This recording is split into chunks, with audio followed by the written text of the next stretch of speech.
know the drill.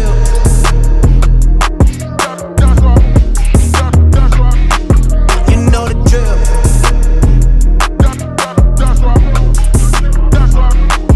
You know the drill.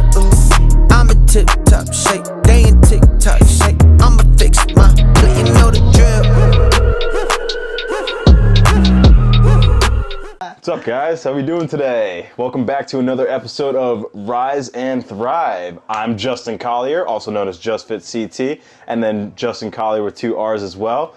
Fitness inspiration, videography inspiration. I've been doing the whole shebang, so just look me up and you'll always find some good stuff on me. What's going on, everybody? My name is Denzel Robinson. I'm the owner and founder of InnerQuest. I work with people on habits coaching and mental development. So if you want to give me a follow, you can go to dzfit_performance on Instagram, and that is where you can find me. So today, my friends, we have an amazing episode. We're going to be talking about AI. Yeah, crazy stuff, right? It's going to be a really interesting thing because with AI, it's relatively new. However, I feel like there's so many things we can really learn more from about it, yeah. and learn from it. So I'm going to be talking a little bit about, my experience just in the past before AI was even around. I'd love to hear your experience as well too. Justin, we'll both share. And yeah, we're really curious to see what you guys think about AI as well. So feel free to comment in the comment section below. Any questions you might have about AI or just things you've learned about AI that's been really powerful for you. And don't forget to like and subscribe as well. Sorry to interrupt. Don't forget. Yeah. So yeah, man. So today, right? AI. It's something that's pretty new in terms of just how things are in the world. Right. When I was growing up, when I was a really small baby, there weren't even really cell phones yet. Right, like cell phones were kind of just coming around at like a very, very basic level until Flip phones, things like that. Once I was 13, we started to get flip phones. But yeah, just tell me kind of about how, in terms of for you with technology, what's your experience with technology been like since you were a kid to now? Well, it's funny. So I've actually always been kind of like a technology whiz. From the moment I actually first got introduced to a computer. Yeah. Was back in I want to say 3rd grade. I was actually living in Norwalk at the time, and I had this one friend. Her name was Kimberly. We'd hang out almost every single day, but I'd go over to her house because we lived in a townhouse. Okay. So I'd literally walk probably 100 feet, and her door was literally 100 feet from my door. So we'd always hang out, and she would introduce me to this thing called Club Penguin. Believe it or not, dude. And it was this computer program game where you'd walk around, find communities, play little mini games, things like that. Funny stuff. And it's just all this stuff, building that technology aspect into my life. I was always just using technology, video games, PS2, PS1. I've always just been around a lot of technology, even from the point when I was young. So it's always really interests me. So coming to now, we have laptops, MacBook Pros, all different types of internet surfing technology uses that we can basically use. And it's just crazy to me because now this new introduction of AI is coming out, and it's the technology is working for us, and it's making our lives 10 times easier, so we don't need to even do the hard work of the little things of writing out paragraphs, things like that. When I was first introduced into AI, it was through a school sense, where people were using it for essays, things like that, just to kind of do peer group studies, and then also just kind of cheating sense, they could just do it for a homework assignment, something like that. But I was just this is dangerous, but cool at the same time. Because obviously if you're lazy and you don't want to do work, you could just use AIs for building your essay out. But at the same time, it was there's a lot of information that is on the internet that the AI can actually serve for you and actually get it right there on the spot, just by you asking it a question. And I think that's one of the most craziest things in the world. Yeah. But also very dangerous at the same time too, But basically that's my experience through technologies from the point of when I was young. Video games, computers, systems, communities online games, things like that. It's like I've always been kind of growing up with it. And I just feel like with my generation as well, I was born in 1999. I was like at the conception of when technology was really starting to rise too, you know? Like everything was coming out as I was growing up, and like all the new creations of technology were just the most interesting thing to me. So that was always kind of like the first thing that was on my mind every single time, like Christmas or some gift giving thing would come around my birthday or something, like, oh, can I get the next game system? PlayStation, Xbox? Like, what's the next step here? So, you know, I've always loved just like having technology around in my life, for sure. Yeah, I think it's such a great convenience, and it makes things a lot easier for us. And like you're saying, I mean, there's so many fun experiences we had growing up with technology. Exactly. For me, growing up, I remember, I was born in 1996, and I don't remember the year that it came out, but the Game Boy, that was like my very first game. So Game Boy was first for me, right? The Game Boy, the DS, like things like that. Oh my gosh, yeah, man. crazy, So like we had the Game Boy. Yeah. Game Boy was great. I played a lot of Pokemon, right? Awesome. Yeah. Then, and yeah, some people have the Nintendo. I didn't have the Nintendo. I didn't get that when it was out, but I got the Game Boy. Then the SP came out, so like the other handheld, it was like the flip. We're like, whoa, flipping the screen, like that's sick. Like you just flip it, whatever. It's like that's crazy. And then after the SP, like I don't even know what it stands for. I don't even think about what super something. Something, yeah, right. But like I said, SP. Then the DS, like you're saying, right. Then the next level after the DS, because the DS had two screens. Yeah, but so it was like it had the top screen and the bottom screen. But the thing, the DS had like that next level technology where you could use the pen and the stylus on the screen and stuff. It was like touch screen, but like you couldn't use your finger just yet, you know? So like that was like that next level type of technology. Did you ever, dude, when I was on the bus as kids, because you could like send messages and like write in the DS to people. So, yeah, because it had like its own like network system too, so you could like write messages to people, like share stuff, like yeah. Dude, we were sending each other the dumbest messages like when we were on the bus in the morning. I just remember we'd like message each other and we'd be playing. And that was just super cool. That was just a fun way to really connect with people too. And like once obviously the connection and like online, like multiplayer, like all that comes out. It's crazy. The very first console that I had was Xbox. Okay. So the original Xbox. I get that. I think the first game I ever played on there was SSX Tricky. It was like a snowboarding game. Super, super, super fun. I loved it. My parents actually, like, I could only play rated E games, right? So like, they were going by the book of like, okay, it's rated E, like, is it rated T? No, can't have that yet. So the Hulk, right? That was rated T. And my dad's like, yo, like, no, you can't get that. You can't get that. Like, no. And then, but eventually I got it. And I was like, yes, like, let's go. And I remember like I was playing the game, and I was probably like 11 or 12 at the time, and like there wasn't any blood, but it was an aggressive fighting game. Right. And I'd get like amped up and like start freaking out, like like destroying stuff.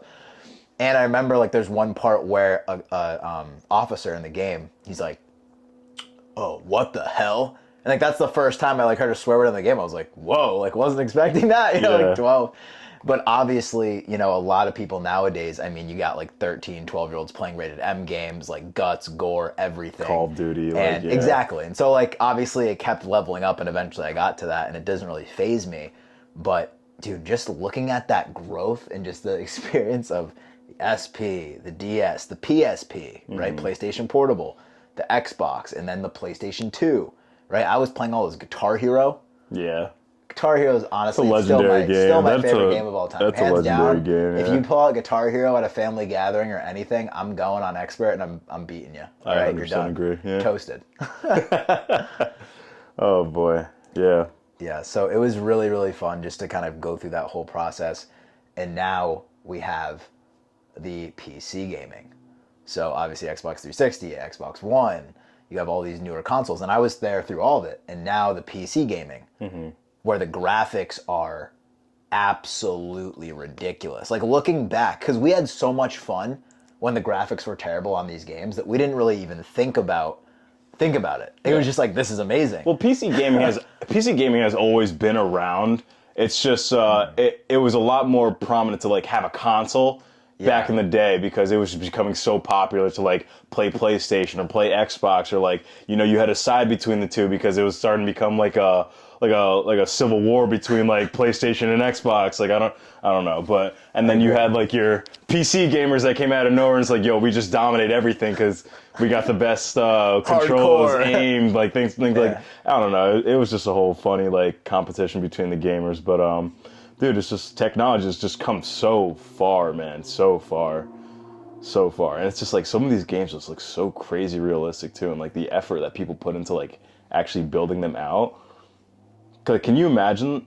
I mean, obviously nowadays, like when you see video games being built, it's like they try to put the most realism in the game as possible. Obviously, when it comes to those really realistic games, you know, like obviously with Call of Duty, 2K, your sports games, things like that. It's like they want to add that realism in there at times, but you know, they still want to make it fun in a sense. So, you know, I can only say, or can only help but say, but you know, they probably get a lot of help with AI in these senses, you know? Like AI helps out in a lot of senses when you're trying to come up with new ideas and you're kind of stumped about it, you know? It's kind of like if you have a lack of creativity. I shouldn't say a lack of creativity, but it's like if you're not thinking outside the box enough, I guess you can kind of turn to AI as a tool to use to think outside the box for you, you know? And it can be very helpful at times because, you know, I see AI being implemented in everything that we basically use.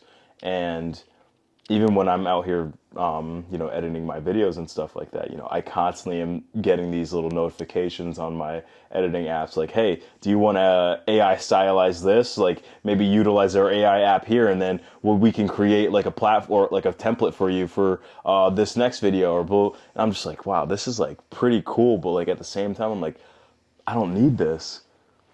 Like for me, I think AI is very fascinating, but I think it's very dangerous too, because like I think it can be abused in a very wrong way, and like I don't want to think about it very pessimistically like that, because a lot of people can actually use it for good too. Yeah. You know, in terms of like being very creative in new things that you can create. So, for example, you know, if you want to use AI to essentially, you know, help you in a relationship, like I've been watching these, not help you in a relationship, but like I've been watching these like AI commercials online, and like, you know, the new Gemini thing that came out. Like, do you ever I see didn't hear those about it commercials? yet. No, tell me So about it. Google Gemini, it's like they have these commercials where like people are literally talking to a Google AI, and it's literally responding back to you as if like you're talking to somebody on a phone. Like it's the craziest thing in the world. Oh And yeah. to me, it's like I see the danger in that because it like limits human interaction, and like you're like becoming reliant on your phone. Obviously, I understand some people will have common sense not to do something like that, but like there are also other people out there that won't have that sense and will literally resort to talking to a AI on your phone the entire time, because 75% of your life you can spend alone, but you know, you want to try to do your best to at least be sociable and like get out as much as you can to experience new things in life, you know? But, you know, with AI, I could feel like it can keep you in a very complacent place and not like giving you everything you need through your phone is gonna like prevent you from actually going out and finding opportunities in the world, you know? Like I feel like there's just something in there that's gonna, you know, stop you from being more productive in life, more hungry in life, you know? I hope you all just listen to what Justin said about AI and that it has all this opportunity. But ultimately, if we're only utilizing AI and we're not actually going out and trying to learn new skills ourselves, then there's a problem. I'm really happy you said that, because we all have different skill sets naturally that we might be more accustomed to in terms of performing. And in order to really grow in life, you have to keep learning new skill sets. So although AI has many skill sets, that's great. Let's utilize those skill sets. However, you still need to learn your skill sets, and you need to still learn more about these things. And AI can help become a teacher. It can help implement the systems for it. But at the end of the day, the person behind all of that is you. It's the questions that you're asking AI. It's maybe the context files or the different documents you're giving it as a reference, and the other resources you're also using to help explain, and also give the AI a little bit more about what you're maybe looking for and who you are, right, coming in. So there's so many different aspects of AI, but I think if we really learn how to utilize it as the ultimate tool to help set up our systems and strategies, then yeah, the sky's the limit. I mean, we look at, and some of you might be listening to this, I mean, we got, these kids that are as young as 16, millionaires, that are millionaires.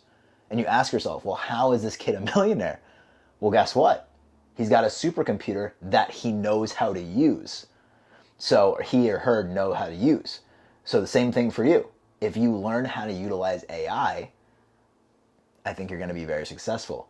And something I was telling Justin a little bit before we got on today was, we've had multiple different times in not just America, but of course just in the world, right, in terms of how things have gone. But if we specifically look, at the different ages that we've had in society, each age, starting at the beginning from year 0 to 1962, around then, right, that was the agricultural age of, it took 1900 years for us to get out of that age or longer. So understanding that when we only had land as wealth, I mean, it was hard. You were born into wealth or you weren't. And so you had to figure out a way to work, and you're most likely a slave or something like that, which is crazy to think about. And that was really it, right? You just had to figure out, okay, what am I going to do? Like, if I have some land, I can go some livestock, right? I can make this or make that, and that's about it. But then, of course, as we got to the Industrial Revolution, then things started to change. We got more resources, more opportunity. And now we're in an age today where we can actually, just us, with these supercomputers that we have, the phone, laptop, everything, we can now utilize every single age and become that person. We can be the distributor, right? We can be the ultimate creator to, build our own employees virtually, build our own virtual land, right? We have all of it at our disposal. So, in old times, we couldn't do it. Now you can. So you ultimately have infinite potential. So my personal suggestion to all of you is really start learning more about AI if you haven't really been messing around with it yet, because you're going to learn a lot. Now, going back to your point about AI and potentially not helping you, potentially being a problem. Right. Me personally, and I want to hear your view on this too, me personally, right now with the way the school systems are set up, I mean, the school systems were literally set up for the industrial age, right? It was to get this degree to become a manager so that you could actually start at a higher level once you get out of the college to get more money when you're working in that industrial type complex. Exactly. But now it's a little bit irrelevant because you can just create infinite wealth from your living room, and you don't really need to go get this or get that or get that. You can just start. So my question to you is, I don't know if I think you said you were using AI, because for me when I was in school, like AI wasn't, like ChatGPT, it wasn't out yet, like none of that. Right. So kind of tell me your experience with that as you've maybe seen it in some of your assignments, and how maybe it's helped you, but also where you might think it's gonna cause some problems for kids coming into society today.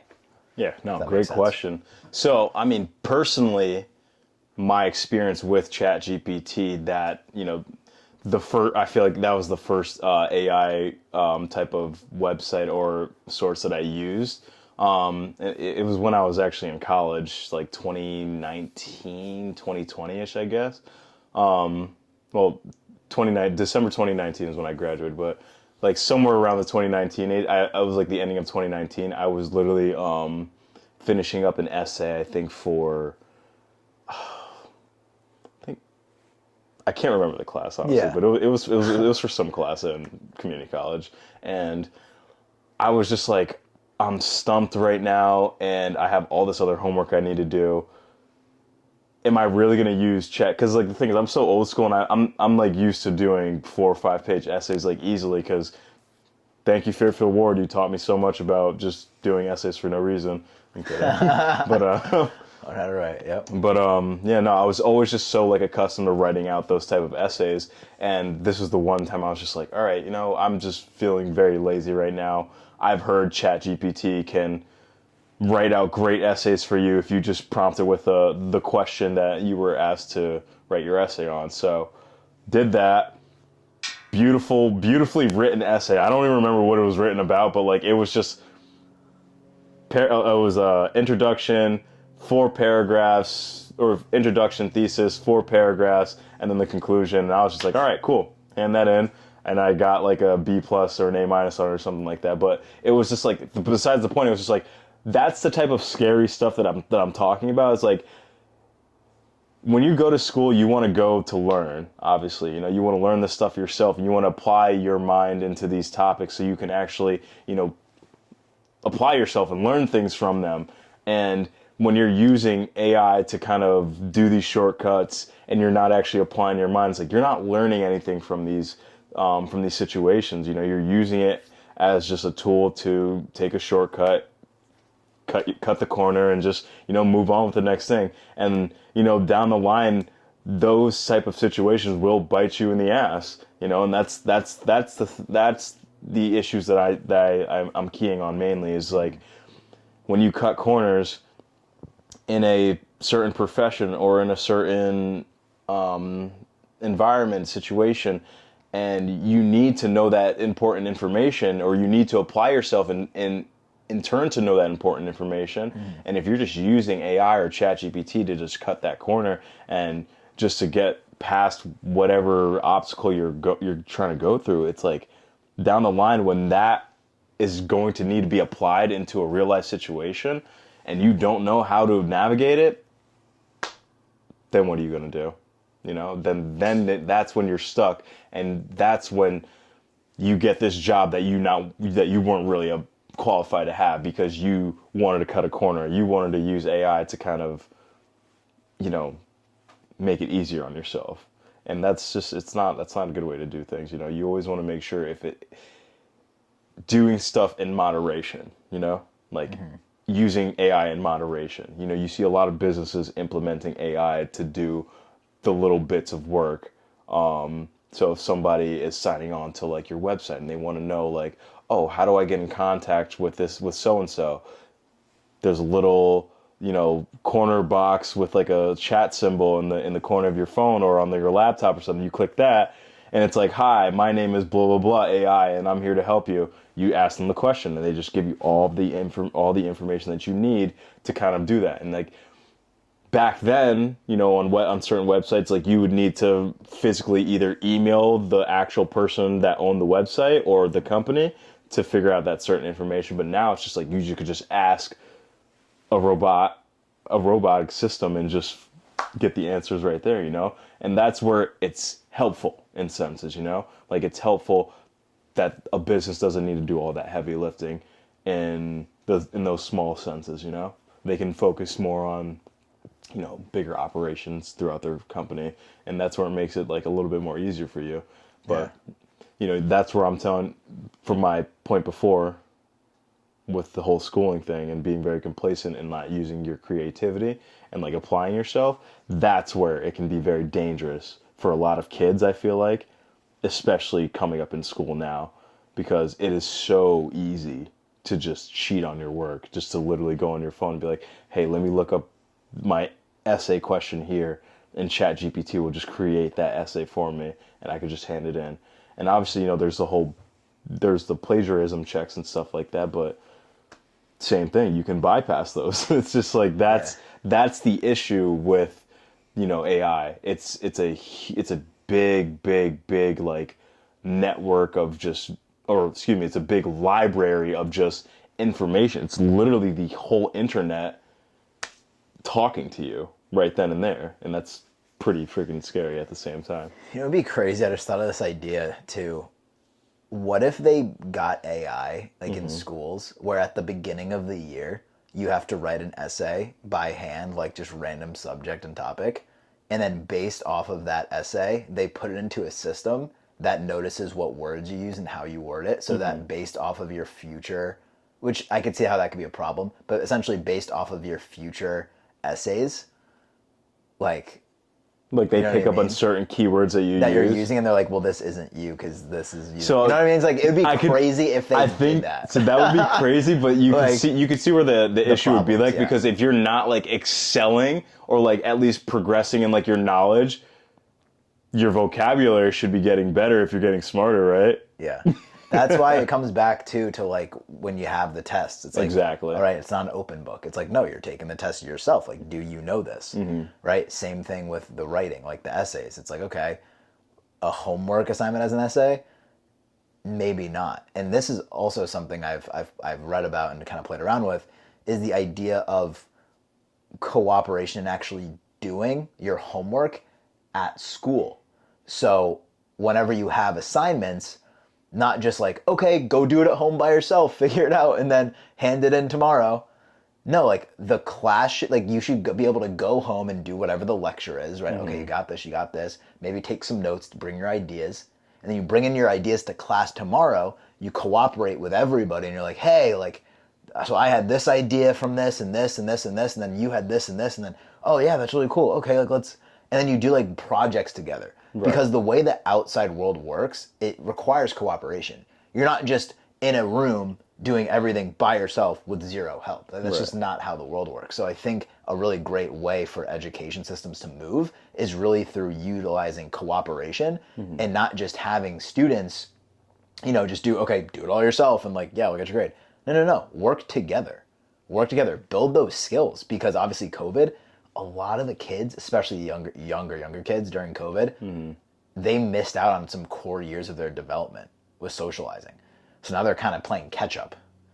So I think about those kids too, and like they just need more exposure, and they need more socializing, and they need more cooperate. You know what I mean? The cooperation is so important. I just feel like that COVID year was a big year to kind of just like, it shut down a lot of like social aspects that people really needed to have in their lives. It's like, it taught people to just be like very distant, always just be distant from people, and like that wasn't something good at all, bro. And I ended up getting in a relationship during COVID. Yeah. Which is like really funny. Like I was just going on hikes, and like that was basically it. And it's funny because obviously once like things got real again, it was like, well, wait a minute. You know what I mean? Like we got to figure some stuff out. So I just think it's interesting because each of these different things that happen in our lives, whether it's COVID, right? Whether there's like a war that's going on, the stock market's here, the stock market's there. Understanding where and how to position yourself when these things happen can really make a dramatic impact on your life. So for example, some people during COVID actually started online businesses. Right. During COVID. I had no idea and was not thinking about that at all. What was I doing? I was mostly playing video games and working out and just hanging out and taking whatever little bit of money I could get from the government or whatever it was. Right? Like I wasn't focused on doing that back when that happened. So I just think it's crazy to be like, to think back and think, wow, if I utilized all that downtime to be building my business, that would be awesome. Because, you know what I mean? We had so much time. I think a lot of us tend to take time for granted when we have it. Absolutely. But the thing is, dude, I think what you should take away from that is the experience of it, Like, absolutely. The experience of having that. And then obviously we don't want to pray for another like global pandemic to happen where the whole world just shuts down again. But like if it does, hey, we can build an online business, and we know how to, we know at least an opportunity can be made out of that.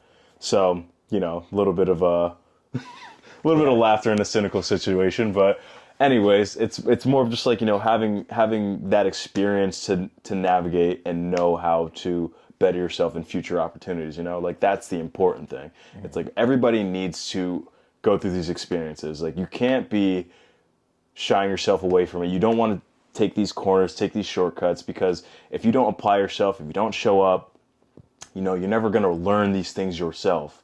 And the big portion of like why you also utilize mentors is because they have gone through these experiences, and they basically teach you like, don't fall into that trap. don't fall into this trap, don't fall into this and then make a fool of yourself. They tell you through their experiences how to navigate through situations as well. So, that's why it's very important to kind of just like take other people's experiences and take your experiences and learn from them. Because those will be the biggest lessons you will ever learn, and also be the biggest things that you could take into life as well to help you progress through life as well. So, don't take shortcuts.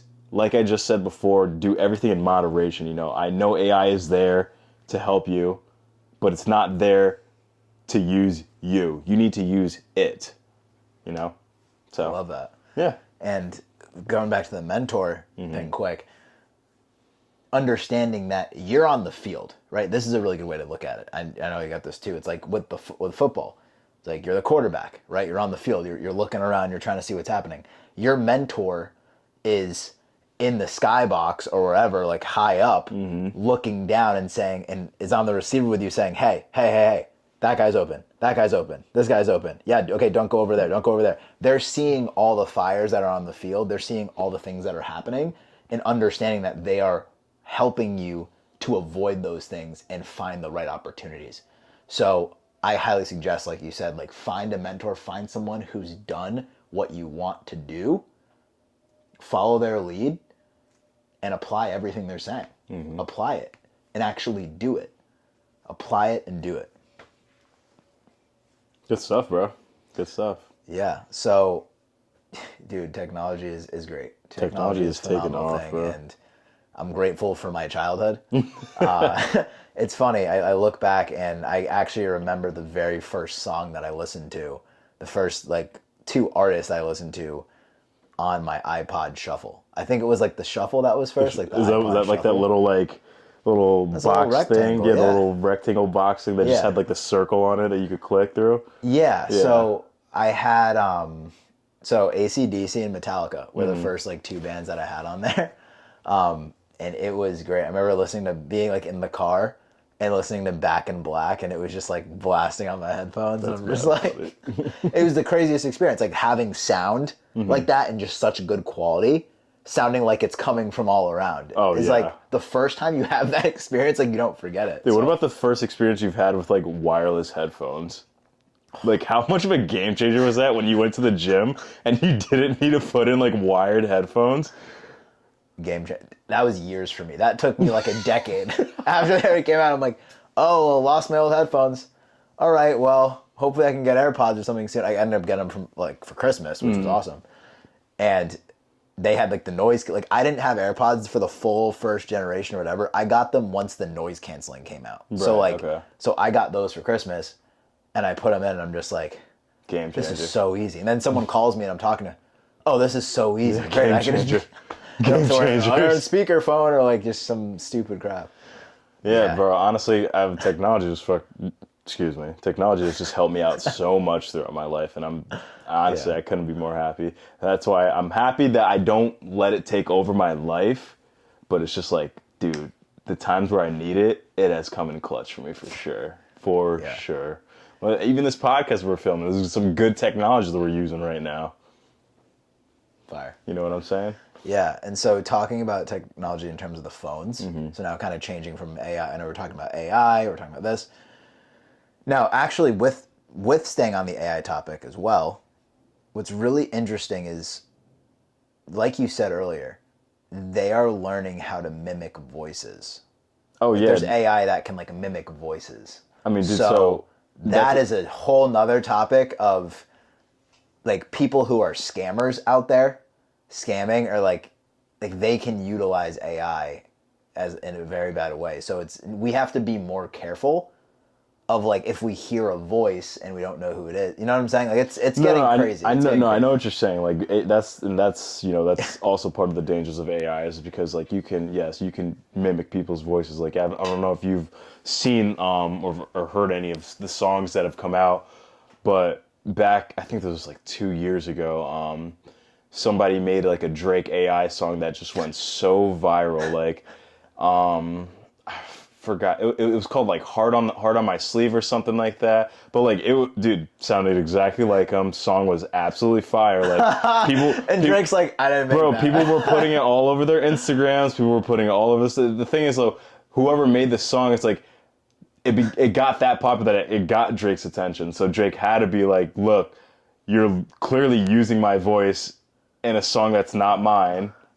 So, you know, he had to get some sort of royalties for it because it's literally just plagiarism of someone's voice, you know, like it's kind of crazy. So, dude, there's instances like that could just be really scary. And even in terms of just like video making too, like the pictures AI can create, the videos that they can distort, like it's just all like it can all be used as propaganda for political views, to literally frame somebody in a crime, or you know, the thing is it's just there's so many uses for it that it can be used to like to literally what's the word I'm looking for, to literally deceive you know, the public.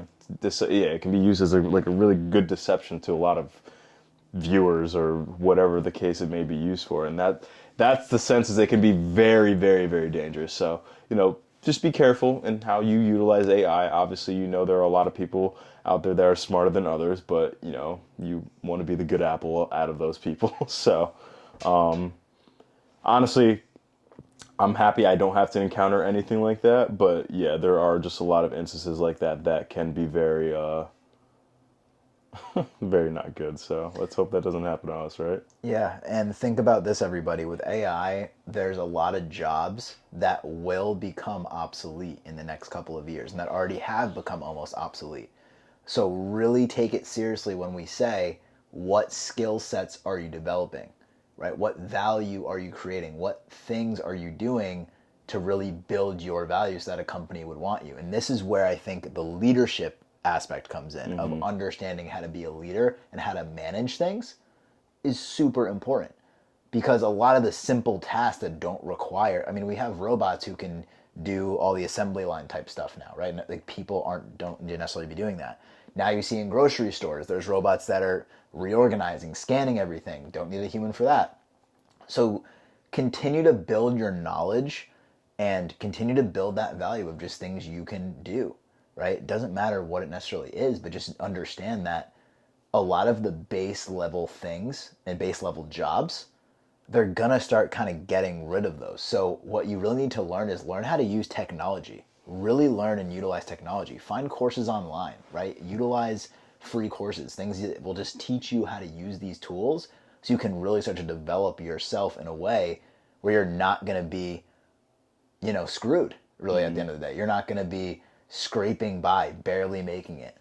But it's going to be a huge thing to just learning how to build your own wealth, you know, learning how to build your own value in certain situations. Because, you know, like he's saying, AI will take over a lot of, you know, just really low end level jobs that are just not, they're just like the busy, the small work that people don't really need to worry about anymore. The cashiers, the stockers, the shelves, things like that. It's like, create some sort of value, knowing where your talents lie in, and just create your own sense of value in what you do, because that is what's going to separate you from AI. That's what's going to separate you from the lower entry jobs. That's what's going to separate you from actually making a stand for yourself. You know, that's where you need to start creating more value for yourself, for sure. Don't stay lazy either. Like we were talking about, don't stay lazy.